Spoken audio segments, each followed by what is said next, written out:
Hello everyone, welcome to my channel. ఇప్పుడు ట్రెండింగ్లో ఉన్న ఈ బఫ్ హ్యాండ్స్ని నేను ఎలా కుట్టుకున్నానో నేను మా వీడియోలో చూపిస్తాను.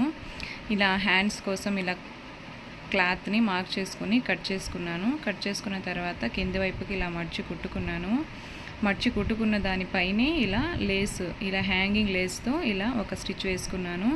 వేసుకున్న తర్వాత సైడ్లో వచ్చిన క్లాత్స్తో నేను ఇలా ప్లీట్స్ పెట్టుకున్నాను. ఫైనలీ బఫ్కు పెట్టాల్సిన క్లాత్ అయితే ఇలా రెడీ చేసుకున్నాను. రెడీ చేసుకున్న తర్వాత ముందే మనం కట్ చేసి ఇలా హ్యాండ్స్ కోసం రెడీ చేసుకున్న హ్యాండ్స్ పైన మార్క్ పెట్టుకున్నాను, ఈ ప్లీట్స్ అనేవి ఎక్కడి వరకు రావాలి అని.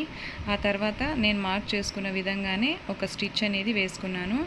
వేసుకున్న తర్వాత అటు ఇటు ఒక స్టిచ్ వేసుకోవాలి. వేసుకున్న తర్వాత మిడిల్లో కొంచెం క్లాత్ మిగులుతుంది కదండి, ఆ మిగిలిన క్లాత్ని కూడా మనము ఇలా చిన్న చిన్న ప్లీట్స్ లాగా మనం పట్టుకోవాలి. నా ఛానల్ని సబ్స్క్రైబ్ చేసుకోండి.